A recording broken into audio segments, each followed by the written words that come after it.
അവിടെ 30 വയസ്സായ മോളെ കൗൺസിലിങ്ങിനൊടുവിൽ കല്യാണം കഴിക്കുന്ന യോഗ്യതയിലേക്ക് എത്തിച്ചു. അവള് പറഞ്ഞു ഓക്കെ ഞാൻ കഴിച്ചോളാംന്ന്. സന്തോഷമൊക്കെ പങ്കുവെച്ച് കഴിഞ്ഞ് ആ ഉമ്മ ക്ലിനിക്കിനുള്ളിൽ വന്നിട്ട് അടുത്ത ചെയറിട്ടിരുന്നിട്ട് എന്നോട് പറയാ, മോളെ കാര്യം അൽഹംദുലില്ലാ ഡോക്ടറെ, എനിക്ക് കുറച്ച് കാര്യങ്ങൾ പറയാനുണ്ട്. കല്യാണം കഴിഞ്ഞ് അന്ന് തുടങ്ങിയതാണ് എന്റെ ദുരിതം എന്ന്. കല്യാണം കഴിഞ്ഞ് അന്ന് തുടങ്ങിയതാണല്ലോ ഉമ്മാന്റെ ദുരിതം. ഞാൻ ഓർക്ക എന്റെ ഇത്ര സമയം വേസ്റ്റ് ആയി പോയില്ലേ.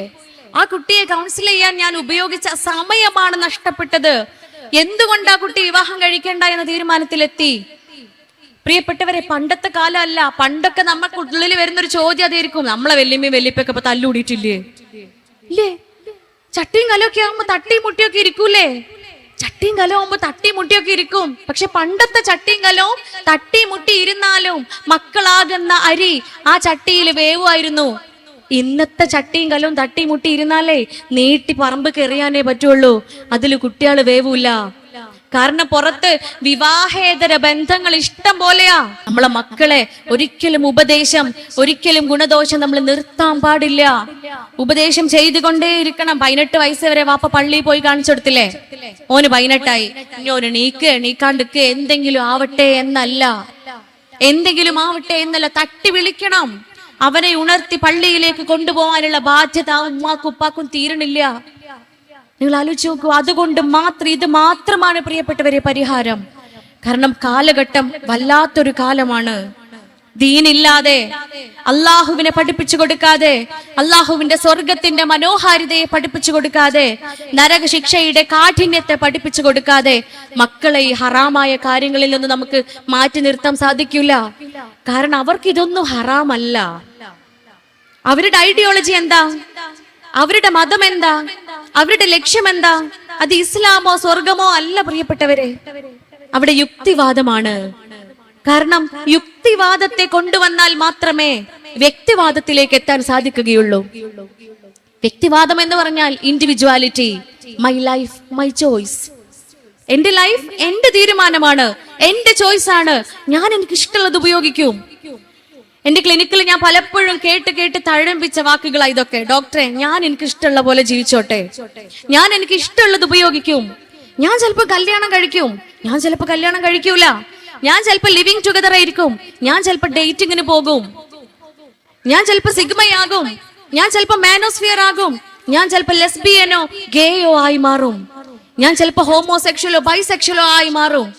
അതെന്റെ ഡിസിഷൻ അല്ലേ, എന്റെ തീരുമാനമല്ലേ, എന്റെ ഇഷ്ടമല്ലേ എന്ന് പറഞ്ഞ് മൈ ലൈഫ് മൈ ചോയ്സ് ആക്കി മാറ്റുന്ന പ്രിയപ്പെട്ട തലമുറയിലേക്ക് 6ാം ക്ലാസ് പഠിക്കുന്ന മോനാ എന്റെ അടുത്ത് പറഞ്ഞത്. അവന്റെ പോക്കറ്റിൽ നിന്ന് ഒരു കുഞ്ഞു പാക്കറ്റ് എടുത്ത് കയ്യിൽ തന്നിട്ട് അതെന്താണെന്ന് എനിക്ക് അറിയില്ല എന്ന് മനസ്സിലാക്കിയ അവൻ കളിയാക്കിക്കൊണ്ട് എന്നോട് ചോദിച്ചു, ഡോക്ടറെ ഇതെന്താ അങ്ങക്ക് അറിയൂലേ? ഇത്ര പ്രായമായിട്ട് ഇതെന്താ അങ്ങക്ക് അറിയൂലേന്ന്? ഇതാണ് ഡോക്ടറെ കൂൾ. അത് ചുണ്ടിന്റെ താഴെ വെച്ചോക്കി നിങ്ങൾക്ക് സ്വർഗം കാണാൻ പറ്റും എന്ന് 6ാം ക്ലാസ്സുകാരൻ പറയുമ്പോ 4ാം ക്ലാസ് മുതല് വളരെ ടോക്സിക് ആയ ന്യൂറോ ടോക്സിസിറ്റി നിറഞ്ഞ ആ കൂൾ എന്ന് പറയുന്ന നിക്കോട്ടിൻ അടങ്ങുന്ന പ്രോഡക്റ്റ് അവൻ ഉപയോഗിക്കാം. എന്തിന്റെ പേരില? 4ാം ക്ലാസ് പഠിക്കുമ്പോ ഉമ്മയും വാപ്പയും എന്തിനോ വഴക്ക് പറഞ്ഞു. സ്കൂളിൽ പറഞ്ഞേക്കുന്നതിന്റെ മുമ്പ് ഉമ്മ അവനെ കെട്ടിപ്പിടിച്ച് ഉമ്മ കൊടുത്ത് ആ വഴക്കിന് പരിഹാരം ചോദിക്കാൻ മറന്നുപോയി. ആ ദുഃഖത്തോടുകൂടി അവന് സ്കൂളിൽ പോയി. സങ്കടപ്പെട്ട് കരഞ്ഞിരിക്കുമ്പോഴാ 9ാം ക്ലാസ് പഠിക്കുന്ന സീനിയർ വന്നിട്ട് പറയണത്, എടാ ഇത് ഉപയോഗിച്ചലാ, ഇതങ്ങോട്ട് വെച്ചാല് ഒരു സങ്കടവും എനിക്ക് അനുഭവിക്കേണ്ടി വരൂലെന്ന്. അന്ന് മുതൽ അവൻ കാണാൻ തുടങ്ങിയ സ്വർഗമാണ് പോലും. ചുണ്ടിന്റെ താഴെ വെച്ച് നോക്കി നിങ്ങൾ സ്വർഗം കാണുമെന്ന് നമ്മളെ കുട്ടികൾ പറയുന്നുണ്ടെങ്കിൽ പ്രിയപ്പെട്ടവരെ, ഞാൻ ചിന്തിച്ചു പോയി, സ്വർഗേ ഏത് സ്വർഗം? നമ്മളൊക്കെ കഷ്ടപ്പെട്ട് എസിയും ഫാനൊക്കെ ഇട്ട് ബ്ലാങ്കറ്റിന്റെ ഉള്ളിൽ പുതച്ചു മൂടി കിടന്നുറങ്ങുന്ന സമയത്ത് നമ്മളെ ബാങ്ക് വിളി കേൾക്കുമ്പോ, മാടി വിളിക്കുന്നത് കേൾക്കുമ്പോ AC ഓഫ് ചെയ്ത്, തണുപ്പ് ഓഫ് ചെയ്ത്, പുതപ്പ് മാറ്റി, ഉളു എടുത്ത് അവല് സുബഹിക്ക് നമസ്കരിക്കാൻ ഇറങ്ങും. പ്രയാസം തോന്നാറില്ല. എന്തിനാ? ഈ സ്വർഗം കിട്ടാൻ വേണ്ടിട്ടാ. അവിടെ നമ്മൾ ആഗ്രഹിക്കുന്ന ഒരു സ്വർഗമുണ്ട്. പ്രായമായ ഉമ്മാനെയും ഉപ്പാനെയും പരിചരിക്കുക എന്ന് പറഞ്ഞാൽ കുറച്ച് പ്രയാസമുള്ള കാര്യം തന്നെയാ അല്ലേ? വയസ്സായി കിടക്കുകയാണ്. ചിലപ്പോ നമ്മൾ എത്ര ചോറ് വാരി കൊടുത്താലും എത്ര പരിചരിച്ചാലും കാണാൻ വരുന്നവളോട് പറയും, ഓൾ എന്നെ നോക്കലില്ലാന്ന്, അല്ലെങ്കിൽ ഓൺ എനിക്ക് തിന്നാൻ തരില്ലാന്ന്. പ്രിയപ്പെട്ടവരെ, ഉറക്കമിളച്ച് നോക്കേണ്ടി വരും, കണ്ണിമ വെട്ടാതെ പരിചരിക്കേണ്ടി വരും. മലവിസർജ്യങ്ങൾ പോലും നമ്മളെ കൈ കൊണ്ട് വൃത്തിയാക്കേണ്ടി വരും. ചെറുപ്പകാലത്തിൽ എന്നെ സ്നേഹിച്ചതുപോലെ, എന്നെ പരിഗണിച്ചതുപോലെ, എന്നോട് കാരുണ്യം കാണിച്ചതുപോലെ എന്റെ മാതാപിതാക്കൾക്ക് നീയും ചെയ്തു കൊടുക്കണമേ എന്ന് ഓരോ നേരവും നമ്മൾ പ്രാർത്ഥിക്കാറുണ്ട്. ആ പ്രാർത്ഥനയാണ് അതിന് കാരണം. ആ ഉമ്മാന്റെ ഉപ്പാന്റെയും കാലിനടിയിലാണ് എനിക്കുള്ള സ്വർഗമുള്ളത് എന്ന ചിന്തയാണ് അതിന് കാരണം. പ്രയാസമില്ലാതെ പ്രായമായ ഉമ്മയെയും ഉപ്പയെയും പരിചരിക്കാനുള്ള ഹൃദയ വിശാലതയിലേക്ക് നമ്മളെ എത്തിക്കുന്നതേ ഈ പറഞ്ഞ സ്വർഗമാണ്. സഹാബി ചോദിക്കുക പ്രവാചകൻ സ്വല്ലല്ലാഹു അലൈഹി വസല്ലമയോട്, പ്രവാചകരെ, എനിക്ക് ഷഹീദാവേണ്ടതുണ്ട്, അതുകൊണ്ട് യുദ്ധത്തിന് പുറപ്പെടേണ്ടതുണ്ട്. പക്ഷെ എന്റെ വീട്ടിൽ വയസ്സായ ഉമ്മയുപ്പയുണ്ട്, ഞാൻ എന്ത് ചെയ്യണം? പ്രവാചകൻ കരീം സ്വല്ലല്ലാഹു അലൈഹി വസല്ലമ നൽകിയ മധുര മനോഹരമായ ഉത്തരമുണ്ട്.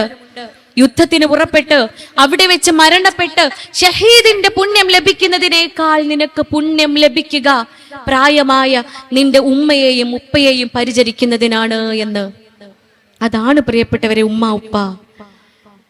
എന്ന് ചിലപ്പോ നമ്മളോട് പറയിപ്പിക്കും, പക്ഷെ പറയരുത് എന്നാണ് പരിശുദ്ധ ഖുർആൻ പറയുന്നത്. എന്ന് പറയിപ്പിക്കുമാർ അവര് പെരുമാറും, പക്ഷെ പറയരുത് എന്ന് പറയുമ്പോൾ അവരോട് കാണിക്കേണ്ട സ്നേഹത്തെയാണ് നമ്മൾക്ക് കാണിച്ചു തരുന്നത്. ഇതൊക്കെ എന്തിനാ? ഈ രൂപത്തിലൊക്കെ കഷ്ടപ്പെടുന്നത് എന്തിനാ? പൊന്നോമന മക്കൾക്ക് വേണ്ടി ഉറക്കമിഴച്ച് അവരെ പരിചരിക്കുന്നത് എന്തിനാ? ദാനധർമ്മങ്ങൾ ചെയ്യുന്നത് എന്തിനാ?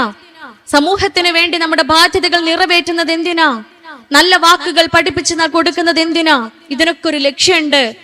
ബസ്സിൽ നമ്മൾ തന്നെ അഡ്ജസ്റ്റ് ചെയ്ത് ഇരിക്കും. അപ്പോഴാ പ്രായമായ ഉമ്മ കയറി വരുന്നത്. എണീറ്റ് കൊടുക്കുന്നത് എന്തിനാ പ്രിയപ്പെട്ടവരെ? വഴിയിൽ കിടക്കുന്ന തടസ്സങ്ങൾ എടുത്ത് മാറ്റുന്നത് എന്തിനാ? സക്കാത്ത് നൽകുന്നത് എന്തിനാ? ഹജ്ജ് ഉംറ പോലെയുള്ള പുണ്യകർമ്മങ്ങൾ ചെയ്യുന്നത് എന്തിനാ? പുഞ്ചിരിക്കുന്നത് പോലും എന്തിനാ? ഇതെല്ലാം ആ സ്വർഗത്തിന് വേണ്ടിയാ.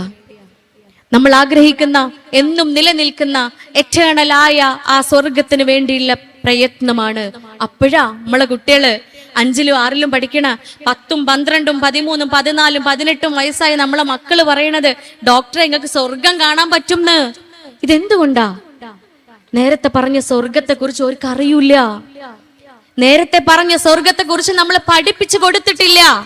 അത് പഠിപ്പിച്ചു കൊടുത്താൽ മാത്രമേ, എടാ ഞമ്മക്ക് വൈബാക്കടാന്ന് പറഞ്ഞ് ചങ്കുകള് വിളിക്കുമ്പോ, അന്റെ അമ്മയും വാപ്പയൊന്നും ഇവിടെ കാണാനില്ലല്ലോ എന്ന് ചങ്കുകൾ മോട്ടിവേറ്റ് ചെയ്യുമ്പോ, ഇതൊക്കെ കുറച്ച് കഴിഞ്ഞിട്ട് നമുക്ക് നിർത്താടാന്ന് പറഞ്ഞ് കൂട്ടുകാര് വിളിച്ചു കൊണ്ടുപോകുമ്പോ, ഇല്ലടാ ആ വൈബ് എനിക്ക് വേണ്ട, ആ സ്വർഗം എനിക്ക് കാണണ്ട. കാരണം ആ സ്വർഗത്തിന് അവസാനം വളരെ നൈമിഷികമായ സ്വർഗത്തിന് അവസാനം ഒരു നരകമുണ്ട്. അത് ഭൂമിയും നരകാക്കും, പരലോകവും നരകാക്കി മാറ്റുമെന്ന ചിന്ത മക്കളുടെ ഉള്ളിലേക്ക് ഇട്ടുകൊടുക്കണം. ഇടയ്ക്കെങ്കിലും ടൂർ പോകുമ്പോ, ഇന്റർനാഷണൽ ട്രിപ്പുകൾ പോകുമ്പോ 2-3 ദിവസം മാറ്റിവെക്കുക, മക്കളെയും കൊണ്ട്, പ്രിയപ്പെട്ട കുഞ്ഞുങ്ങളെയും കൊണ്ട് ഡി അഡിക്ഷൻ സെന്റർ ഒന്ന് സന്ദർശിക്കുവാൻ. എന്തിനാ? നമ്മുടെ അടുത്ത് കൗൺസിലിങ്ങിന് ക്ലിനിക്കിൽ കുട്ടികളെ കൊണ്ടുവരും. ലഹരി ഉപയോഗിച്ചിട്ട് അഡിക്ഷന്റെ പേരിൽ കുട്ടികളെ കൊണ്ടുവരും. കൗൺസിലിംഗ് കൊടുക്കും, ആദ്യം തെറാപ്പികൾ കൊടുക്കും, 3ാമത് മരുന്ന് കൊടുക്കും. എന്നിട്ടും മാറ്റമില്ല എങ്കിൽ മാത്രമാണ് ഡി അഡിക്ഷൻ സെന്ററുകളിലേക്ക് മാറ്റുക. കാരണം എന്താണെന്നറിയോ? അവിടെ വലിയ സുഖമൊന്നുമില്ലേ? ഒന്ന് പോയി സന്ദർശിച്ചു നോക്കണം. നമ്മുടെ മക്കളുടെ പ്രായത്തിലുള്ള കുഞ്ഞുങ്ങൾ, കൗമാരത്തിലുള്ള കുഞ്ഞുങ്ങൾ, 10ഉം 12ഉം 14ഉം 16ഉം 18ഉം 20ഉം വയസ്സുള്ള നമ്മുടെ മക്കളെ പോലെയുള്ള മക്കൾ വിഭ്രാന്തി കാണിച്ച് സ്വന്തം ശരീരത്തെ പിച്ച് ചീന്തി ചുറ്റുമുള്ള ആളുകളെ മാന്തി ഉപദ്രവിച്ച് അങ്ങോട്ടും ഇങ്ങോട്ടും ഓടി നടക്കുന്ന കാഴ്ച. പിടിച്ചു കെട്ടിയിടും, ചങ്ങലക്കിടും, ഡോക്ടർമാരും നഴ്സുമാരും അടിക്കും, നന്നായിട്ട് ശരീരത്തെ വേദനിപ്പിക്കും. ശിക്ഷയല്ല, ചികിത്സയാണ് പ്രിയപ്പെട്ടവരെ, ചികിത്സയാണ്. ആ നിമിഷ നേരത്തെ സുഖത്തിന് വേണ്ടി, സന്തോഷം തന്നെ. ഓൻ പറഞ്ഞത് സത്യ, സ്വർഗം കാണും. കാരണം തലച്ചോറിനുള്ളിലെ സബ്സ്റ്റാൻഷ്യ നൈഗ്ര എന്ന് പറയുന്ന ഭാഗത്ത് ഡോപ്പാമൈൻ ക്രഷ് എന്ന് പറയുന്ന ഒരു പ്രോസസ്സ് നടക്കുന്നുണ്ട്. ഡോപ്പാമൈൻ എന്ന് പറയുന്ന ഹോർമോൺ ഉണ്ടാവും. ഈ ഹോർമോണിന്റെ പ്രത്യേകത എന്താ? It is satisfactory hormone, it is happy hormone, സന്തോഷ ഹോർമോൺ, സംതൃപ്തിയുടെ ഹോർമോൺ എന്നറിയപ്പെടുന്ന ഹോർമോണാണ്. സാധാരണഗതിയിൽ ഒരു സാധാരണ മനുഷ്യന്റെ ശരീരത്തിൽ ഇത് ഉണ്ടാകുക എപ്പോഴാ? നല്ല കുട്ടിയാട്ടോ എന്ന് ആരെങ്കിലും പറയുമ്പോ, ഈ നല്ല മോനാട്ടോ, ഉമ്മാന്റെ പൊന്നും കട്ടയാണ് കേട്ടോ, ഉമ്മാക്ക് ഉപ്പാക്ക് ഉയ്യാണ് കേട്ടോ ഉള്ളത്, ഈ വീടിന്റെ വിളക്കാണ് കേട്ടോ ഈ വീടിന്റെ അത്താണിയാണ് കേട്ടോ നീ, നല്ല മോനാണ്, നല്ല ലീഡറാണ്, നല്ല ക്ലാസ് ലീഡറാണ്, ഇങ്ങനെ തുടങ്ങിയിട്ടുള്ള അപ്രീസിയേഷനുകൾ, അഭിനന്ദനങ്ങൾ ആ കുട്ടിക്ക് കിട്ടുമ്പോ, ആ മനുഷ്യന് കിട്ടുമ്പോ, നീ ഉണ്ടാക്കിയ ചായ നല്ല ടേസ്റ്റ് ഉണ്ട് കേട്ടോ, നിന്റെ വസ്ത്രം നല്ല രസമുണ്ട് കേട്ടോ, നിങ്ങളോട് എനിക്ക് ഇഷ്ടാട്ടോ എന്നൊക്കെ പറയുന്ന സമയത്ത് ഒരു മനുഷ്യന് തലച്ചോറിനകത്ത് ഉണ്ടാവുന്ന ഹോർമോണാണ് ഡോപ്പമൈൻ. അപ്പൊ വീണ്ടും വീണ്ടും അത് ചെയ്യാൻ തോന്നും, വീണ്ടും വീണ്ടും ആ നന്മകൾ ചെയ്യുവാൻ മനുഷ്യന് തോന്നും. പക്ഷെ ഇവിടെ ഒരു അപ്രീസിയേഷനും ഇല്ലാതെ, ഒരു അഭിനന്ദനവും ഇല്ലാതെ, അതൊന്നും അനുഭവിക്കേണ്ടി വരാതെ തന്നെ ഡോപ്പമൈൻ ഉണ്ടാകും. എനി ഡ്രഗ്സ്, ലഹരി ഉണ്ടാക്കുന്ന ഏത് പ്രോഡക്റ്റും ആയിക്കോട്ടെ, സിന്തറ്റിക് ഓർ നോൺ സിന്തറ്റിക് ആയിട്ടുള്ള നിക്കോട്ടിൻ ആവാം, തുടങ്ങിയിട്ടുള്ള ഏത് പ്രോഡക്റ്റും, MDMA LSD തുടങ്ങിയിട്ടുള്ള ഏത് പ്രോഡക്റ്റും നമ്മുടെ ശരീരത്തിൽ എത്തുന്നുണ്ടോ, നിമിഷ നേരങ്ങൾ കൊണ്ട് ഡോപ്പമൈൻ ഉണ്ടാവും. പിന്നെ ആള് സന്തോഷല്ലേ, സങ്കടമില്ലല്ലോ, പിന്നെ വിഷമല്ലല്ലോ, പിന്നെ സ്വർഗം തന്നെയല്ലേ കാണുന്നത്. പക്ഷെ അവിടെ സംഭവിക്കുന്നത് പ്രിയപ്പെട്ടവരെ, നിമിഷങ്ങൾ കൊണ്ട് ആ സ്വർഗം അല്ലാണ്ടാവും. പിന്നെ എത്തുന്നത് ന്യൂറോൺസിന്റെ നഷ്ടപ്പെട്ട അവസ്ഥയിലേക്കാണ്. അടുത്ത നിമിഷം നമുക്ക് സന്തോഷിക്കണമെങ്കിൽ ഉമ്മയും വാപ്പയും കെട്ടിപ്പിടിച്ച് ഉമ്മ കൊടുത്താൽ അവന് സന്തോഷം കിട്ടൂല. ക്ലാസ് ടീച്ചർ അഭിനന്ദിച്ചിട്ട് കാര്യമല്ല, അവാർഡ് കൊടുത്തിട്ട് കാര്യമല്ല, ഫുൾ മാർക്ക് വാങ്ങിയിട്ട് കാര്യമല്ല, ഓന് സന്തോഷം കിട്ടൂല. ഓന് MDMA കിട്ടണം, ഓന് കഞ്ചാവും മദ്യവും ബ്ലഡിൽ എത്തണം, അവന് LSD ശരീരത്തിൽ എത്തണം. നമുക്കറിയോ, നമ്മൾ പൊട്ടന്മാരാ പലപ്പോഴും. ഞാനും നിങ്ങളൊക്കെ ഒന്നും അറിയാത്തവ, ശുദ്ധ പാവങ്ങളാ, നിഷ്പ്രയാസം പറ്റിക്കപ്പെടുന്നവരാ നമ്മളൊക്കെ. ഒരു ഉമ്മ കൗൺസിലിങ്ങിന് വന്ന ഒരു ഉമ്മ പറഞ്ഞതാ, മകളെ ആ കൗൺസിലിങ്ങിന് കൊണ്ടുവന്നത്. നിങ്ങൾക്ക് ഇവിടെ ഇല്ലേ? മടുപ്പ് വരുന്നുണ്ടാ? നിർത്തണോ? എനിക്ക് പോരേക്കൊന്നും പോണ്ടപ്പത്. അപ്പൊ കൗൺസിലിങ്ങിന് വന്ന ഉമ്മ പറയാണ്, മോളെയാണ് കൗൺസിലിങ്ങിന് കൊണ്ടുവന്നത്. അൽഹംദുലില്ലാ, മോള് അവരെ ഉദ്ദേശിച്ച രൂപത്തിലൊക്കെ ആയി കഴിഞ്ഞപ്പോ വളരെ സന്തോഷത്തോടെ, ആത്മനിർവൃതിയോട് കൂടിയിട്ട് ആ ഉമ്മ പറയാണ്, ഡോക്ടറെ അൽഹംദുലില്ലാ, എന്റെ കുട്ടിന്റെ കാര്യത്തില് ഇനി എനിക്കൊരു മോനാ ഉള്ളത്, മോന്റെ കാര്യത്തില് ഞാൻ അതിനേക്കാൾ സംതൃപ്തയാണ്. കാരണം എന്റെ കുട്ടി ഒരു തെറ്റും ചെയ്യലില്ല, നല്ല മോനാണ് അവൻ. എന്നാലും പുതിയ കാലമൊക്കെ അല്ലേ, പുതിയ കാലഘട്ടമൊക്കെ അല്ലേ, എന്റെ കുട്ടി വൈകുന്നേരം വീട്ടിലേക്ക് കയറി വരുമ്പോ ഞാൻ ഓന് കെട്ടിപ്പിടിച്ച് ഉമ്മ കൊടുക്കും. ഡോക്ടറെ എന്തിനാ അങ്ങക്ക് അറിയോന്ന്? എന്തിനങ്ങക്ക് അറിയോ? അതെ, നിങ്ങളുള്ളിൽ ഇപ്പൊ ചിന്തിച്ച അതേ സാധനം തന്നെ ഞാനും ചിന്തിച്ചത്. നമ്മള് കുട്ടിയല്ലേ, പിന്നെന്താ നമ്മള് കെട്ടിപ്പിടിച്ച് ഉമ്മ കൊടുക്കൂല? അതിന് പ്രത്യേകിച്ച് കാരണം വേണ്ടല്ലോ. നമ്മള് കഷ്ടപ്പെട്ട് ഗർഭം ചുമന്ന് 21 എല്ലുകൾ ഒരേ സമയം പൊട്ടുന്ന വേദന സഹിച്ച്, ഉറങ്ങാതെ കണ്ണിമ വെട്ടാതെ ആറ്റ് നോറ്റ് പോറ്റി വളർത്തിയ മക്കള് ഇപ്പോഴും വളർത്തിക്കൊണ്ടിരിക്കുക അല്ല. ഇപ്പോഴും നമ്മള് ഒരു ദിവസം മക്കളെ കുറിച്ച് ആദിയില്ലാത്ത ദിവസങ്ങൾ നമ്മളെ ഉള്ളിൽ ഉണ്ടാവില്ല. ഉമ്മയായോ, അവളുടെ ഉള്ളിൽ ആദിയാണ്. ഞായറാഴ്ച വൈകുന്നേരം ആകുമ്പോഴത്തേന് ഏറ്റവും ടെൻഷൻ അടിക്കുക ആരാ? ഞായറാഴ്ച വൈകുന്നേരം ആകുമ്പോ ഏറ്റവും ടെൻഷൻ അടിക്കുക ആരാ? കുട്ടിയാണോ? അല്ല, ഉമ്മയാ. ഹോംവർക്ക് ചെയ്യണ്ടേ? ഹോംവർക്ക് ചെയ്യാനല്ല ടെൻഷൻ അടിക്കുക, ഉമ്മയാണ് പ്രിയപ്പെട്ടവര്. അതാണ് ഉമ്മ, അതാണ് ഒരു കുടുംബിനി. രാത്രി ഉറങ്ങാൻ കിടക്കുമ്പോ നമുക്കറിയാം, ഉറക്കം എന്ന് പറഞ്ഞാല് sleep is A miniature form of death എന്നാണ് സയൻസ് പറയുന്നത്. ഉറക്കം എന്ന് പറയുന്നത് മരണത്തിന്റെ ഒരു കുഞ്ഞു രൂപമാണ്. മെഡിക്കൽ സയൻസ് ഒക്കെ ഡെവലപ്പ് ആവുന്നതിന്റെ മുമ്പേ പ്രവാചകൻ കരീം സല്ലല്ലാഹു അലൈഹി വസല്ലമ പഠിപ്പിച്ചു, ഉറക്കം എന്ന് പറയുന്നത് ഒരു ചെറിയ മരണമാണ് കേട്ടോ പ്രിയപ്പെട്ടവരെ എന്ന്. ആ മരണത്തിലേക്ക് പോകുമ്പോ പോലും നമ്മൾ ദിക്റും സ്വലാത്തും ചൊല്ലി പ്രാർത്ഥിച്ച് പ്രാർത്ഥനയോടുകൂടി ഉറങ്ങാനിരിക്കുമ്പോഴും പ്രിയപ്പെട്ടവരെ, ഉമ്മമാരായ കുടുംബിനികളായ സാധാരണക്കാരായ എന്റെയും നിങ്ങളുടെ ഉള്ളിൽ വരുന്ന ഒരു ചിന്ത ഉണ്ടല്ലേ, സുബ്ഹാനല്ലാഹ്, അൽഹംദുലില്ലാഹ്, അല്ലാഹു അക്ബർ, നാളെന്താ ചായക്കടി ഉണ്ടാക്കുക ഇല്ലേ? ഒരു സാധാരണ ഉമ്മന്റെ ഉള്ളിൽ വരുന്ന ചിന്തയാ, നാളെ എന്താണ് നാസ്ത ഉണ്ടാക്കുക, ചായക്കടി ഉണ്ടാക്കുക എന്ന്. നിങ്ങൾ ആലോചിച്ച് നോക്കി, നമുക്കൊരു ഉറപ്പില്ല നാളെ ഞാൻ എഴുന്നേൽക്കോ, ഈ മൈക്കോടെ വെച്ച് ഞാൻ എൻ്റെ മക്കളുടെയും ഇണയുടെയും ഉമ്മയുടെ ഉപ്പയുടെ അരികിലേക്ക് മടങ്ങാൻ സാധിക്കുമോ എന്ന് പോലെ എനിക്കൊരു ഉറപ്പില്ല. അത്രയും നൈമിഷികമായ ജീവിതം. ആ മരണമാകുന്ന കുഞ്ഞു രൂപത്തിലേക്ക് നമ്മൾ ഉറങ്ങാൻ പോവുക. അവിടെയും പെണ്ണിന്റെ ചിന്ത എന്താ? നാളെ എന്താ കടി ഉണ്ടാക്കുക. അതാണ് ഓരോ ഉമ്മയും, അതാണ് ഓരോ വാപ്പയും. അങ്ങനെ പോറ്റി വളർത്തുന്ന ഒരു ഉമ്മ, ആ ഉമ്മ എന്തിനാണ് പൊന്നു മോനെ കെട്ടിപ്പിടിച്ച് മുത്തം കൊടുക്കുന്നത് എന്ന ചോദ്യത്തിന് ഉത്തരമില്ല പ്രിയപ്പെട്ടവരെ. നമ്മുടെ സ്നേഹ പ്രകടനമാണത്. പക്ഷെ ഉണ്ടല്ലോ, എന്റെ മുൻപിലിരുന്ന ആ സ്ത്രീ പറഞ്ഞത്, ഡോക്ടറെ അതിന് 2 കാരണങ്ങളുണ്ട് എന്നാ. ഒന്നാമത്തെ കാരണം എനിക്ക് എന്റെ കുട്ടീനോടുള്ള സ്നേഹം തന്നെയാ. അവനോട് തീർത്താൽ തീരാത്ത സ്നേഹമുണ്ട്. രണ്ടാമത്തെ കാരണം എന്താണെന്നറിയോ ഡോക്ടറെ? ഓനെ കെട്ടിപ്പിടിച്ച് അവന്റെ മുഖത്ത് ഉമ്മ കൊടുക്കുമ്പോ, അവന്റെ മുഖത്ത് ഞാൻ മുത്തം നൽകുമ്പോ എനിക്ക് അവന്റെ വായ മണക്കാൻ പറ്റുംന്ന്. എനിക്ക് അവന്റെ വായയുടെ മണം അറിയാൻ സാധിക്കും. ബുദ്ധിമതിയായ ഉമ്മ അല്ലേ? എന്തൊരു ബുദ്ധി വൈഭവ്യമാണ് ആ ഉമ്മാക്കെന്നൊന്ന് ചിന്തിച്ചു നോക്കൂ. എന്തിനാ കുട്ടി പുറത്തുനിന്ന് കയറി വരിക?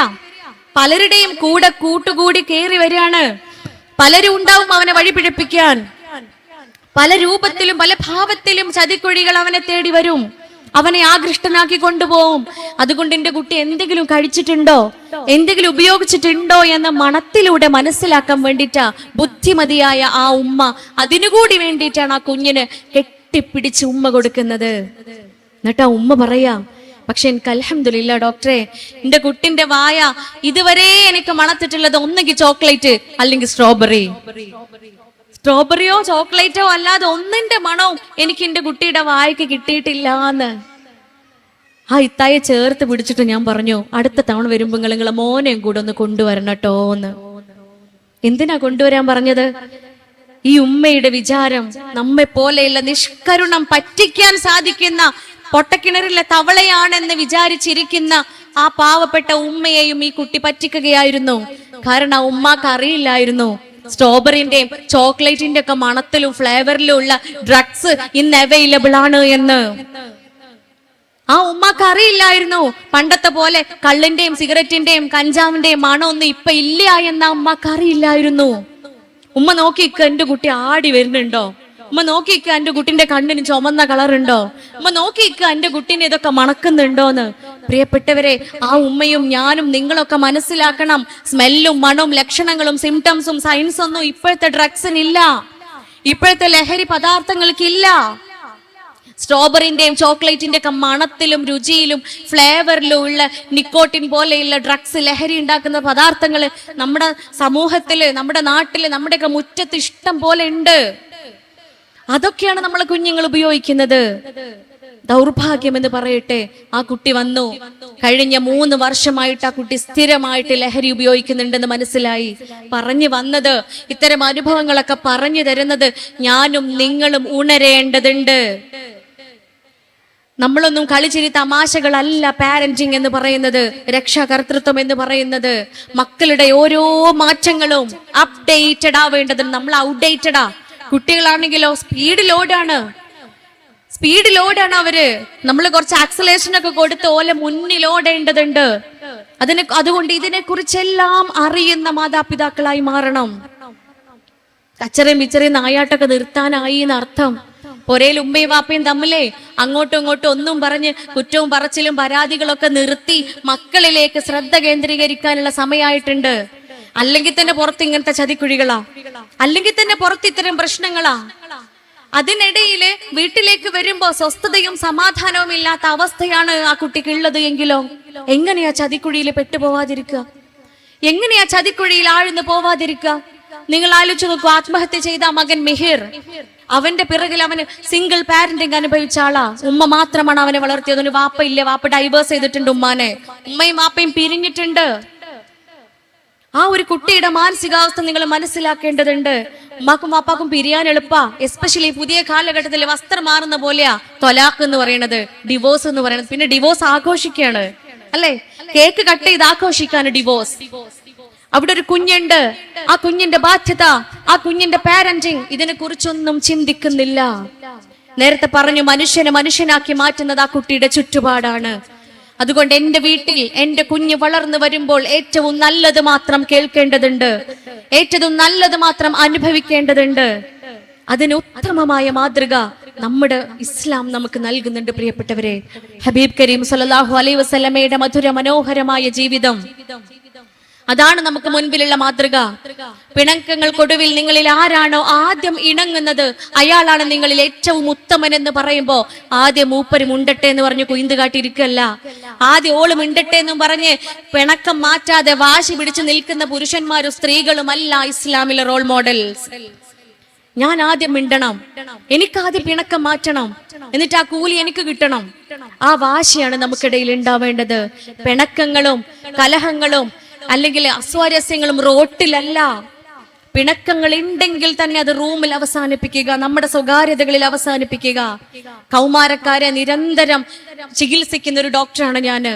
കുട്ടികളോട് ചോദിക്കുമ്പോ, കുട്ടികളോട് എഴുതാൻ പറയുമ്പോ, എല്ലാ മക്കളും ഇത്തരത്തിലുള്ള ചതിക്കുഴികളിൽ പെട്ടുപോയ കുഞ്ഞുങ്ങൾ, അതൊരു പക്ഷെ ലഹരികളാകാം, അതൊരു പക്ഷേ സ്ത്രീകളോ പുരുഷന്മാരോ തമ്മിലുള്ള ബന്ധങ്ങളാവാം, ഇത്തരത്തിലുള്ള റിലേഷൻഷിപ്പോ എനിത്തിങ്, ഇത്തരത്തിലുള്ള പ്രശ്നങ്ങളിലൊക്കെ പെട്ടുപോയ മക്കളോട് അവരുടെ കഴിഞ്ഞുപോയ ജീവിതത്തെ കുറിച്ച് എഴുതാൻ പറയുമ്പോ അവരെഴുതുന്നതിൽ പ്രധാനപ്പെട്ട ഒന്ന് ഉമ്മാക്കും ഉപ്പാക്കും ഇടയിലുള്ള പ്രശ്നങ്ങളാ, മാതാപിതാക്കൾക്കിടയിലുള്ള അസ്വാരസ്യങ്ങളാ. നമ്മൾ ചിന്തിക്കേണ്ടതുണ്ട് പ്രിയപ്പെട്ടവരെ. ഇസ്ലാമിൽ വ്യക്തമായ മാതൃകയുണ്ട്, വ്യക്തമായ മാതൃകയുണ്ട്. ഏറ്റവും കൂടുതൽ വിവാഹം വേണ്ട എന്ന് പറഞ്ഞ് ക്ലിനിക്കിൽ വരുന്നത് മുസ്ലിം പെൺകുട്ടികളാ, മുസ്ലിം നാമധാരികൾ എന്നേ പറയാൻ പറ്റുള്ളൂ. വസ്ത്രം കൊണ്ടോ പേര് കൊണ്ടോ നമ്മൾ മുസ്ലിം ആവൂലട്ടാ. അതുകൊണ്ടാണ് അള്ളാന്റെ പ്രവാചകർ നിരന്തരം പറഞ്ഞിട്ടുള്ളത്, അവൻ എന്നിൽ പെട്ടവനല്ല, അവൻ എന്നിൽ പെട്ടവനല്ല. ആര്? മുസ്ലിം പേരൊക്കെ ഉണ്ടാവും, മുസ്ലിം വസ്ത്രം ഉണ്ടാവും, പക്ഷെ ഉണ്ടല്ലോ ഇസ്ലാമിന്റെ സത്തയില്ലേ, അത് ഹൃദയത്തിനുള്ളിലേക്ക് ആഴ്ന്നിറങ്ങിയിട്ടില്ല. ആഴ്ന്നിറങ്ങിയിട്ടുണ്ട് എങ്കിൽ നമ്മുടെ ജീവിതത്തിന്റെ നിഖില മേഖലകളിലും ഓരോ മേഖലകളിലും നമ്മൾ ദീനിനെ കൊണ്ട് നടക്കേണ്ടതുണ്ട്. അതൊരു സ്ഥലത്തും വസ്ത്രത്തിന്റെ കാര്യമൊക്കെ എത്തുമ്പോൾ അങ്ങോട്ട് റിലാക്സ് ആവുക അല്ലേ, അല്ലെങ്കിൽ നിസ്കാരത്തിന്റെ കാര്യമൊക്കെ ആകുമ്പോ അത് കുറച്ചങ്ങോട്ട് കുറഞ്ഞാലും കുഴപ്പമൊന്നുമില്ല. മക്കളുടെ വളർത്തുന്ന അവരുടെ ഭൗതിക വിദ്യാഭ്യാസത്തിന്റെ ആത്മീയ മോറൽ സ്റ്റഡീസിന്റെ കാര്യമാകുമ്പോ അതിൽ ചെറിയൊരു പിൻവലിക്കലൊക്കെ, അതല്ല ദീന്. ഓരോ മേഖലയിലും നൽകേണ്ടതുണ്ട്, ഓരോ മേഖലയിലും നമ്മൾ പഠിപ്പിക്കേണ്ടതുണ്ട്. ആ ഒരു മേഖലയാണ് ദാമ്പത്യം. ഒരു കുടുംബം ഉണ്ടാവുന്നതേ ആണിൽ നിന്നും പെണ്ണിൽ നിന്നും. അതാണ് അതിന്റെ ബേസ്മെന്റ്, അതാണ് അതിന്റെ അടിത്തറ. അത് തകിടം മറിഞ്ഞോ പിന്നെ എങ്ങനെയാ അതിനടി മുകളില് നമ്മള് കല്ല് വെച്ചിട്ട് കാര്യമുണ്ടോ? അത് പൊട്ടിപ്പൊളിഞ്ഞ് വീണു പോവും. അതുകൊണ്ട് ഉമ്മയും ഉപ്പയും ഏറ്റവും സ്നേഹമുള്ളവരായി തീരുക. നിങ്ങൾ ആലോചിച്ച് നോക്കൂ, മുജിസത്ത് ലഭിച്ച് ഹിറാ ഗുഹയിൽ നിന്നും ഇറങ്ങി വരികയാണ്, പേടിച്ച് ഭയവിഹ്വലനായി കൊണ്ട് വരികയാണ് പ്രവാചകൻ കരീം സ്വല്ലല്ലാഹു അലൈഹി വസല്ലം.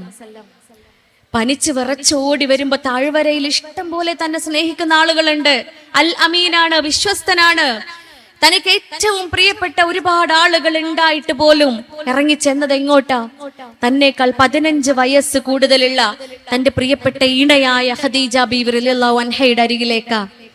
അവിടെ ചെന്ന് പറയുന്നത് എന്താ? സമ്മിലൂനി, സമ്മിലൂനി, പ്രിയപ്പെട്ടവളെ നിന്റെ സ്നേഹം കൊണ്ട് എന്നെ നീ പുതച്ചു മൂട്. എന്തുകൊണ്ടാ ഓളടുത്തേക്ക് ഓടി ചെല്ലാൻ തോന്നിയത്? അവിടെ എനിക്കുള്ള സ്നേഹമുണ്ട്, അവിടെ എനിക്കുള്ള പരിചരണമുണ്ട്, അവിടെ എനിക്കുള്ള സമാധാനമുണ്ട് എന്ന അനുഭവമായിരുന്നു പ്രിയപ്പെട്ടവരെ. 3 നേരവും ഭക്ഷണവുമായി ഹിറാ ഗുഹ കയറുമായിരുന്നു, ഹിറാ ഗുഹയുടെ മുകളിലേക്ക് കയറുമായിരുന്നു ബീവി ഖദീജ റളിയല്ലാഹു അൻഹ. അതാണ് പരസ്പരമുള്ള സഹായം എന്ന് പറയുന്നത്. അവിടെ പ്രാഗി പറഞ്ഞിട്ടില്ല, ഈ മനുഷ്യനെ കൊണ്ട് ഞാൻ തോറ്റു എന്ന് പറഞ്ഞിട്ടില്ല, മൂപ്പരെ കെട്ടിയെന്ന് മുതൽ തുടങ്ങിയതിന്റെ ദുരിതം എന്ന് പറഞ്ഞിട്ടില്ല, ഓൾ എന്റെ ജീവിതത്തിലേക്ക് വന്നന്ന് മുതൽ ഞാൻ നരകത്തിലാണെന്ന് പഴിചാരിയിട്ടുണ്ടായിരുന്നില്ല പ്രിയപ്പെട്ടവരെ. അത്തരത്തിലുള്ള പഴിചാരലുകളും കുറ്റപ്പെടുത്തലുകളും പ്രശ്നങ്ങളും എപ്പോഴും കലഹങ്ങളും ഉള്ള കുടുംബങ്ങളിലെ മക്കൾ എങ്ങനെയാ കല്യാണം കഴിക്കുക? എന്നിട്ട് കൗൺസിലിങ്ങിനെ വിളിച്ചുകൊണ്ടുവരും, ഡോക്ടറെ ഓക്ക് കെട്ടണ്ടോലോ എന്നും പറഞ്ഞിട്ട്. കാര്യമില്ല. നമ്മൾ നല്ല പാരന്റിങ് വീടിനുള്ളിൽ കൊടുക്കണം. കല്യാണം കഴിച്ചാല് എന്റെ ഉമ്മയും ഉപ്പയും ജീവിക്കുന്നത് പോലെ മനോഹരമായ കുടുംബ ജീവിതം എനിക്കും ഉണ്ടാവുമെന്ന ബോധം മക്കൾക്ക് ഉണ്ടാവണമെങ്കിൽ നമ്മളെ വീട്ടിലത് ഉണ്ടാക്കണ്ടേ? 30 വയസ്സായ ഒരു പെൺകുട്ടിയെ കൊണ്ടുവന്നത് ഇതേ കാര്യത്തിനാ. ഡബിൾ PhD ഇല്ല മോൾക്ക്, വിവാഹം കഴിക്കണ്ട. ഓള് പറഞ്ഞു, ഡോക്ടർ എനിക്ക് ഒറ്റക്ക് ജീവിച്ചാ മതി, എനിക്ക് വയ്യ വേലിമ കിടക്കണ പാമ്പിനെടുത്ത് തലയിലിടാന്. ഇതൊരു അടിമത്വമല്ലേന്ന്. അടിമത്വമല്ല പ്രിയപ്പെട്ടവരെ. നിങ്ങൾ പരസ്പരം ആനന്ദിക്കുവാനും ആഹ്ലാദിക്കുവാനും സംതൃപ്തി അടയുവാനും വേണ്ടി നിങ്ങളെ ഞാൻ ഇണകളാക്കി സൃഷ്ടിച്ചിരിക്കുന്നു എന്നാണ് പരിശുദ്ധ ഖുർആൻ നമുക്ക് നൽകുന്ന വാഗ്ദാനം. ആനന്ദവും ആഹ്ലാദവും സംതൃപ്തിയൊക്കെ ആണിനോ പെണ്ണിനോ ഒറ്റക്കൊറ്റയ്ക്കല്ല, ഈ കോമ്പിനേഷൻ ആണുള്ളത്. ആണും പെണ്ണും കൂടെ ചേരുമ്പോഴാണ് അവിടെ ഉണ്ടാവേണ്ടത്. നിങ്ങൾ ആലോചിച്ച് നോക്കൂ, എന്തിന്റെ പേരിലൊക്കെയാ കുഞ്ഞു കുഞ്ഞു ബഹളങ്ങളും പ്രശ്നങ്ങളും ഉണ്ടാവുന്നത്? എന്തിന്റെ പേരിലൊക്കെയാ പിണങ്ങി നിൽക്കുന്നത്? ആരാ ഈ പിണങ്ങുന്നത്? വസ്ത്രത്തിനോട് ഉപമിച്ചവർ, മണ്ണിലേക്ക് ഇറ്റി വീഴുന്ന വെള്ളത്തിനോട് ഉപമിച്ചവർ. മണ്ണും വെള്ളവും കൂടി ചേർന്ന ആ മണ്ണിനെയും വെള്ളത്തിനെയും പിന്നെ വേർതിരിക്കാൻ പറ്റൂല. അങ്ങനെയാണ് ഇസ്ലാമിൽ ഉപമിച്ചിട്ടുള്ളത്. കെട്ടുപിണഞ്ഞു കിടക്കുന്ന മരച്ചില്ലകൾ എന്നാണ് നിക്കാഹിനർത്ഥം തനാകഹത്തുൽ അസ്ജാർ. നിങ്ങൾ ആലോചിച്ച് നോക്കൂ, അത്ര മനോഹരമായ ദാമ്പത്യത്തെ ആരാ നശിപ്പിക്കുന്നത്? ആരാ അതിനെ ഇല്ലാതെയാക്കുന്നത്? നമ്മളുടെ ഈഗോ ആണ്, നമ്മളുടെ കോംപ്ലക്സിറ്റി ആണ്, അല്ലെ? Ego complex. ഞാൻ അങ്ങനെ തോറ്റു കൊടുക്കൂല, തോറ്റു കൊടുക്കാൻ നമുക്ക് മടി. ആയിഷ ബീവി റളിയല്ലാഹു അൻഹയും പ്രിയപ്പെട്ട ഹബീബ് കരീം സല്ലല്ലാഹു അലൈഹി വസല്ലമയും ഓട്ട മത്സരം നടത്തുമായിരുന്നു. ആരാ ജയിക്കുക? നമുക്കറിയാം അല്ലെ, പടച്ചോന്റെ പ്രവാചകർ എന്നെ ജയിക്കുള്ളൂ, അള്ളാന്റെ റസൂൽ എന്നെ ജയിക്കുള്ളൂ. പക്ഷെ തോറ്റു കൊടുക്കുമായിരുന്നു പലപ്പോഴും തന്റെ ബീവിക്ക്, തോറ്റു കൊടുക്കുമായിരുന്നു. ഈ തോൽക്കാൻ നമുക്കൊക്കെ മടി. ഈ തോറ്റു കൊടുക്കാനുള്ള വിമുഖത ഉണ്ടല്ലോ, അതാണ് ഈ കുടുംബ ബന്ധം ഇല്ലായ്മയിലേക്ക് എത്തിക്കുന്നത്. അവിടെ 30 വയസ്സായ മോളെ കൗൺസിലിങ്ങിനൊടുവിൽ കല്യാണം കഴിക്കുന്ന യോഗ്യതയിലേക്ക് എത്തിച്ചു. അവള് പറഞ്ഞു, ഓക്കെ ഞാൻ കഴിച്ചോളാം എന്ന്. സന്തോഷമൊക്കെ പങ്കുവെച്ച് കഴിഞ്ഞ് ആ ഉമ്മ ക്ലിനിക്കിനുള്ളിൽ വന്നിട്ട് അടുത്ത ചെയറിട്ടിരുന്നിട്ട് എന്നോട് പറയാ, മോളെ കാര്യം അൽഹംദുലില്ലാ ഡോക്ടറെ, എനിക്ക് കുറച്ച് കാര്യങ്ങൾ പറയാനുണ്ട്. കല്യാണം കഴിഞ്ഞ് അന്ന് തുടങ്ങിയതാണ് എന്റെ ദുരിതം എന്ന്. കല്യാണം കഴിഞ്ഞ് അന്ന് തുടങ്ങിയതാണല്ലോ ഉമ്മാന്റെ ദുരിതം. ഞാൻ ഓർക്ക, എന്റെ ഇത്ര സമയം വേസ്റ്റ് ആയി പോയില്ലേ? ആ കുട്ടിയെ കൗൺസിൽ ചെയ്യാൻ ഞാൻ ഉപയോഗിച്ച സമയമാണ് നഷ്ടപ്പെട്ടത്. എന്തുകൊണ്ട് ആ കുട്ടി വിവാഹം കഴിക്കേണ്ട എന്ന തീരുമാനത്തിലെത്തി? പ്രിയപ്പെട്ടവരെ, പണ്ടത്തെ കാലമല്ല. പണ്ടൊക്കെ നമുക്ക് ഉള്ളിൽ വരുന്നൊരു ചോദ്യം അതായിരിക്കും, നമ്മളെ വല്യമ്മയും വല്യപ്പൊക്കെ ഇപ്പൊ തല്ലൂടിയിട്ടില്ലേ? ഇല്ലേ? ചട്ടിയും കലമൊക്കെ ആകുമ്പോ തട്ടിയും മുട്ടിയൊക്കെ ഇരിക്കൂലേ? ചട്ടിയും കലം ആകുമ്പോ തട്ടിയും മുട്ടിയൊക്കെ ഇരിക്കും. പക്ഷെ പണ്ടത്തെ ചട്ടിയും കലവും തട്ടി മുട്ടി ഇരുന്നാലും മക്കളാകുന്ന അരി ആ ചട്ടിയിൽ വേവുമായിരുന്നു. ഇന്നത്തെ ചട്ടിയും കലവും തട്ടി മുട്ടി ഇരുന്നാലേ നീട്ടി പറമ്പ് കെറിയാനേ പറ്റുള്ളൂ, അതിൽ കുട്ടികൾ വേവൂല. കാരണം പുറത്ത് വിവാഹേതര ബന്ധങ്ങൾ ഇഷ്ടം പോലെയാ. ഒട്ടും റിയൽ അല്ലാത്ത റീൽസുകളിലൂടെ അവർ കാണുന്നതും പഠിക്കുന്നതും ഉൾക്കൊള്ളുന്നതും ഒക്കെ എന്താ? ലിവിങ് ടുഗദർ ആണ് പ്രിയപ്പെട്ടവരെ, ഡേറ്റിംഗ് ആണ് പ്രിയപ്പെട്ടവരെ. എന്താ ലിവിങ് ടുഗദറും ഡേറ്റിംഗ് ഒക്കെ? എന്താ LGBTQ? എന്താണ് സിഗ്മ? ഇതൊക്കെ പഠിക്കണം നമ്മൾ. ഒരു പക്ഷെ തെറ്റാതെ പറയണമെങ്കിൽ തന്നെ 10 പ്രാവശ്യം നമുക്ക് ഇമ്പോസിഷൻ എഴുതേണ്ടി വരും, അല്ലേ? അത്തരത്തിലുള്ള വാക്കുകളാ നമുക്ക് പറയാൻ പോലും കിട്ടണില്ല, ഇത്തരം വാക്കുകളൊന്നും. പക്ഷെ ഉണ്ടല്ലോ, നമുക്ക് പറ്റും. കാരണം നമ്മൾ ഉമ്മമാരാ, നമ്മൾ വാപ്പമാരാ. ഇതൊക്കെ പഠിക്കാനുള്ള സാഹചര്യം നമ്മുടെ വിരൽ തുമ്പിലുണ്ട്. It's nothing but mobile phone, ഇല്ലേ? മൂപ്പരില്ലാതെ നമുക്ക് ജീവിക്കാൻ പറ്റലുണ്ടോ? മൊബൈൽ ഫോണും ഡാറ്റ ഇല്ലാണ്ട് ഒരു ദിവസം പോലും നമുക്ക് ജീവിക്കാൻ പറ്റൂല. 2 ദിവസം മുമ്പേ നോട്ടിഫിക്കേഷൻ വരും, ഡാറ്റ കഴിയാണ് കേട്ടോ എന്ന്. നോട്ടിഫിക്കേഷൻ നേരെ നമ്മൾ ഫോർവേഡ് ചെയ്യും മൂപ്പർക്ക്. ഒരിക്കലേ ഒരു ഭാര്യ ഭർത്താവ് രണ്ടുപേരും കൂടെ കൗൺസിലിങ്ങിന് വന്നപ്പോ അവരുടെ രണ്ടുപേരുടെയും ഫോൺ ഒന്ന് ചെക്ക് ചെയ്യേണ്ടി വന്നു. അപ്പൊ ഇവരുടെ ചാറ്റ് ഹിസ്റ്ററി, ഇവരുടെ രണ്ടുപേരുടെയും ചാറ്റ് ഞാൻ ഇങ്ങനെ നോക്കിയ സമയത്ത് വിത്ത് ദയർ പെർമിഷൻ, അവരുടെ സമ്മതത്തോടു കൂടി അത് അവരെന്നെ കാണിച്ചു തരുന്നു. നോക്കുന്ന സമയത്ത് കണ്ടത് മുളക് പൊടി 1/2 കിലോ, അരി 10 കിലോ, പയറ്, വെളിച്ചെണ്ണ, തേങ്ങ, റീചാർജ്, പിന്നെയും അരി, സോപ്പ് പൊടി, മുളക് പൊടി, പപ്പടം, റീചാർജ്. ഇതൊരു പാറ്റേണിൽ ഇങ്ങനെ പോവാ. അതിന്റെ ഇടയിൽ വേറെ ഒന്നുമില്ല. പണ്ടൊരു കൂട്ടർക്ക് പറഞ്ഞു കൊടുത്തതുപോലെ സ്നേഹം നമ്മൾ പ്രകടിപ്പിക്കാനുള്ളതാണ് പ്രിയപ്പെട്ടവരെ. സ്നേഹം അത് പ്രകടിപ്പിക്കണം. ഹബീബ് കരീം സല്ലല്ലാഹു അലൈഹി വസല്ലമ ബീവി ആയിഷ റളിയല്ലാഹു അൻഹയോട് പറയുമായിരുന്നു പോലും, പ്രിയപ്പെട്ടവളെ, അനക്ക് എന്നോട് നല്ല സ്നേഹം ഉണ്ടാകുമ്പോഴും കുറച്ചൊരു സ്നേഹം കുറയുമ്പോഴും എനിക്ക് മനസ്സിലാവൂട്ടോന്ന്. അതെങ്ങനെയാന്ന് ചോദിക്കുമ്പോ പറയാണ്, ഇബ്രാഹിമിന്റെ അള്ളാഹു എന്ന് നീ പറയുമ്പോ എനിക്ക് മനസ്സിലാവും അനക്ക് എന്നോട് ചെറിയൊരു സ്നേഹക്കുറവുണ്ടല്ലോ എന്ന്. മുഹമ്മദിന്റെ അള്ളാഹുവേ എന്ന് നീ പറയുമ്പോ എനിക്ക് മനസ്സിലാവും നിനക്ക് എന്നെ ഭയങ്കര ഇഷ്ടമാണ് എന്ന്. ആയിഷ ബീവി ചോദിക്കാണ്, നിങ്ങൾക്ക് എന്നോടുള്ള സ്നേഹം എങ്ങനെയാണ് എന്ന്. അത് കെട്ടിപ്പിരിക്കപ്പെട്ട, ഒരിക്കലും കെട്ടഴിക്കാൻ കഴിയാത്ത കയറ് പോലെയാണ് പ്രിയപ്പെട്ടവളെ എന്ന്. ഒരിക്കലും അതിന്റെ കയറ്, അതിന്റെ പിരി അഴിക്കാൻ സാധിക്കുകയില്ലാന്ന്. ഇതൊക്കെ ഇവർക്കിടയിൽ ഉണ്ടാവുന്ന കമ്മ്യൂണിക്കേഷനാ. ആരായി പറയുന്നത്? അഷ്റഫുൽ ഹൽക്ക്, ഒരു രാജ്യത്തിന്റെ ഭരണാധികാരി, ലോക മനുഷ്യന്മാരിൽ ഏറ്റവും ശ്രേഷ്ഠനായ, അത്രയും തിരക്ക് പിടിച്ച, അത്രയും വലിയൊരു ദൗത്യം നിർവഹിച്ചു കൊണ്ടിരുന്ന പ്രവാചകൻ കരീം സല്ലല്ലാഹു അലൈഹി വസല്ലമയാണ് തന്റെ ഭാര്യമാരോട് ഈ സ്നേഹപ്രകടനം നടത്തിയത്. എന്നിട്ട് ഉമ്മക്ക് നേരല്ല അല്ലെ? എടി എനിക്കെന്നെ ഇഷ്ടാന്ന് പറയാൻ, എടി ഈ ഉണ്ടാക്കി തരുന്ന ചായ എന്ത് രസാന്ന് പറയാൻ 10-30 കൊല്ലായില്ലേ ഓള് ചായ ഉണ്ടാക്കി കൊണ്ടുതരുന്ന് ഇല്ലേ? രാവിലെ എണീക്കുമ്പോത്തിന് എത്ര വർഷങ്ങളായിട്ടുണ്ടാവും കട്ടൻ ചായയും കൊണ്ട് ഓൾ അടുത്ത് വരണ. മൈൻഡ് ചെയ്യ പോലും ഇല്ല അല്ലെ? ഓള് ചായയും വെച്ച് അടുക്കളയിൽ ഒറ്റപ്പോക്കാം. ആ ചായ കുടിക്കുമ്പോ എടി നീയും ഇവിടെ ഇരിക്ക്, ഈ ഒരു ഗ്ലാസ് ചായയും കൊണ്ടുവാ, നിന്റെ ചായക്ക് വല്ലാത്തൊരു രുചിയാണ് കേട്ടോ എന്ന് പറയുമ്പോ ഓളെ ഉള്ളിൽ ഉണ്ടാകുന്ന ഒരു സുഖമുണ്ട്. ഓൾക്ക് കിട്ടുന്ന ഒരു അംഗീകാരമുണ്ട് പ്രിയപ്പെട്ടവരെ, അതിനെയാണ് സ്നേഹ പ്രകടനം എന്ന് പറയാ. കമലാസുരയ്യ മാധവിക്കുട്ടി പറഞ്ഞതുപോലെ പിശുക്കന്റെ ധനവും പ്രകടിപ്പിക്കാത്ത സ്നേഹവും ഒരുപോലെയാ, ആർക്കൊരു ഗുണം ഉണ്ടാവില്ല. മരിച്ചു കഴിഞ്ഞിട്ട് എന്റെ ഓള് പോയല്ലോ, മൂപ്പര് മരിച്ചല്ലോ എന്ന് പറയുന്നതിന് പകരം ജീവിച്ചിരിക്കുമ്പോ നോക്കി എനിക്ക് നിങ്ങളെ ഇഷ്ടാട്ടോ എന്ന് പറയാ, ഐ ലവ് യു എന്ന് പറയാ. ആ വാക്കെന്നെ മറന്നിട്ടുണ്ടല്ലേ പലരും. അത് കേൾക്കുമ്പോ തന്നെ കാലിന്റെ പെരുവിരൽ നിങ്ങോട്ട് കേറും ദേഷ്യം. അങ്ങനെ ദേഷ്യപ്പെടേണ്ട വാക്കാണോ അത്? നമ്മൾ അതിനൊരൊറ്റ അർത്ഥേ കൊടുത്തിട്ടുള്ളൂ, നമ്മളെ കൗമാര കുട്ടികളുടെ ഇടയിലുള്ള ഐ ലവ് യുന്റെ അർത്ഥേ. പ്രിയപ്പെട്ടവരെ, അത് ഓൾക്ക് മാത്രം ഉപയോഗിക്കാൻ പറ്റിയ വാക്കല്ല, നമ്മളാണ് അത് ഉപയോഗിക്കേണ്ടത്. നമ്മളത് നമ്മുടെ വീട്ടിൽ ഉപയോഗിച്ച നമ്മളെ കുട്ടികൾ അത് ഉപയോഗിക്കൂല. ആ പാഠമാണ് ഉൾക്കൊള്ളേണ്ടത്. ഒരിക്കൽ കപ്പിൾ ഗാദറിംഗില് ഭാര്യ ഭർത്താക്കന്മാർക്ക് ഇൻസ്ട്രക്ഷൻ കൊടുത്തു. സ്ത്രീകൾ മാത്രം അതിലുണ്ടായിരുന്നത്. പെണ്ണുങ്ങളോട് പറഞ്ഞു കൊടുത്തു, നിങ്ങൾ ഭർത്താക്കന്മാർക്കൊക്കെ ഒരു ഐ ലവ് യു അയക്കണം കേട്ടോന്ന്. ഒരു പെൺകുട്ടി അയച്ചു. രാവിലെ തന്നെ ഓൾ എന്നെ വിളിച്ചു, ഡോക്ടറെ ഞാൻ ഐ ലവ് യു അയച്ചിട്ടുണ്ട് കേട്ടോന്ന്. വൈകുന്നേരം ആയപ്പോൾ ഓള് പിന്നെയും വിളിച്ചു. എന്നിട്ട് ഓള് പറയാ, ഉച്ചവരെ മൂപ്പര് മെസ്സേജ് ഒന്നും കണ്ടില്ല, ഞാൻ അതന്നെ നോക്കിക്കായിരുന്നു. വൈകുന്നേരം ആയപ്പോ ഡബിൾ ടിക്കും കണ്ടു, ബ്ലൂ ടിക്കും കണ്ടു.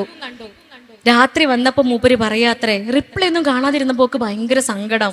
All I love you too എന്നൊക്കെ പ്രതീക്ഷിച്ചിരിക്കുകയാണേ. വൈകുന്നേരം വന്നപ്പോ മൂപ്പര് പറഞ്ഞു അത്രേ, ഈ സെൻഡ് ചെയ്ത സാധനങ്ങളൊക്കെ വാങ്ങി അവസാനം അയച്ച സാധനം ഒരു സൂപ്പർ മാർക്കറ്റിലും ഇല്ല എന്ന്.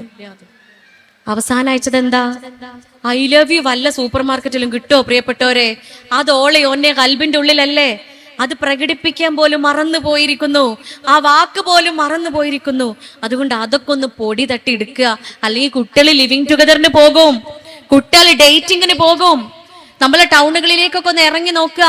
നമ്മുടെ മക്കളുടെ പ്രായത്തിലുള്ള കൗമാരത്തിലുള്ള കുട്ടികൾ മാസ്കും വെച്ച് കറങ്ങാണ്, ഡേറ്റിങ്ങിന് പോകുക ടൗണുകളിലേക്ക്.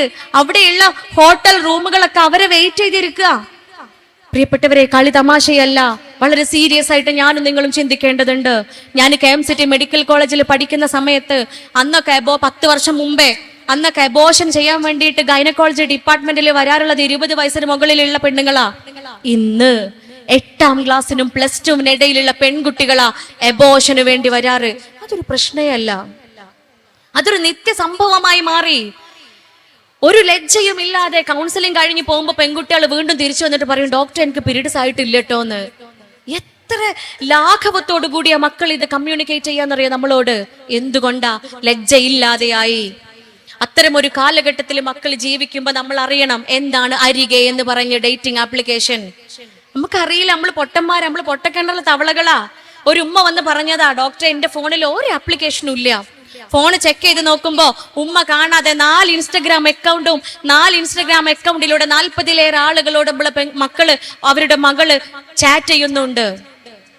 സോറി ടു സേ, നമ്മളെ പെൺകുട്ടികൾ എന്തിനും തയ്യാറാ, എന്തും കൊടുക്കാൻ തയ്യാറാവൂലേ. എന്തിനാ? മൈ ലൈഫ് മൈ ചോയ്സ് അല്ലേ. അവരെ പഠിപ്പിക്കണം. അള്ളാന്റെ പ്രവാചകൻ കരീം സ്വല്ലല്ലാഹു അലൈഹി വസല്ലമ പഠിപ്പിച്ചത്, അന്യ പുരുഷനും സ്ത്രീയും തമ്മിൽ തൊടുക എന്ന് പറയുന്നത് തന്റെ തലയിലേക്ക് ഒരു ആണി അടിച്ചിറക്കുന്നത് പോലെയാണ് എന്ന്. കൗമാരത്തിലുള്ള കുറച്ച് കുട്ടികൾ പറഞ്ഞതാ, ഡോക്ടറെ ഞങ്ങളെ തലയിൽ ഇനി ആണി അടിക്കാൻ സ്ഥലം ഉണ്ടാവില്ല എന്ന്. ഉമ്മയും അപ്പയും നമ്മളാണ് കേട്ടാ. ഓർക്കുക, മനസ്സിലാക്കുക പ്രിയപ്പെട്ടവരെ, നമ്മൾ പറ്റിക്കപ്പെടുന്നതിന്റെ മുൻപേ മക്കളുടെ തെറ്റല്ല, അവരെ കുറ്റപ്പെടുത്തുകയല്ല, പ്രായത്തിന്റെ ചാബല്യമാണ്. അതുകൊണ്ട് കുഞ്ഞുനാള് മുതലേ അള്ളാഹുവിനെ പഠിപ്പിക്കുക, അള്ളാഹുവിന്റെ സ്വർഗം പഠിപ്പിക്കുക, അള്ളാഹുവിന്റെ നരകം പഠിപ്പിക്കുക, ബാധ്യതകൾ പഠിപ്പിക്കുക. എന്താണ് ബാധ്യതകൾ? അത് നമ്മളാണ് പകർന്നു കൊടുക്കേണ്ടത്. നമ്മൾ ചെയ്ത് കണ്ടവർ പഠിക്കട്ടെ. അതുകൊണ്ട് ഖുർറത്തൈൻ എന്നാണ് പരിശുദ്ധ ഖുർആൻ പറയുന്നത്. കൺകുളിർമയേകുന്ന മക്കളും കൺകുളിർമയേകുന്ന കുടുംബ ബന്ധവുമാക്കി തീർക്കുവാൻ എല്ലാവരും പ്രാർത്ഥിക്കുക. ഇൻഷാ അല്ലാഹ് ഈ ഒത്തുകൂടൽ, ഈ കൂടിച്ചേരൽ ഇതിനേക്കാൾ ആനന്ദത്തിലും അർത്ഥത്തിലും ഇനിയും നിങ്ങൾക്ക് തുടർന്ന് കൊണ്ടുപോകാൻ സാധിക്കുമാറാവട്ടെ. എല്ലാവരും പ്രാർത്ഥനയിൽ ഉൾപ്പെടുത്തുക, ഓർമ്മിക്കുക. ഒരിക്കൽ കൂടി നന്ദി പറഞ്ഞുകൊണ്ട് വാഹിർ ദഅവാന അൽഹംദുലില്ലാഹി റബ്ബിൽ ആലമീൻ. അസ്സലാമു അലൈക്കും വറഹ്മത്തുള്ളാഹി വബറകാതുഹു.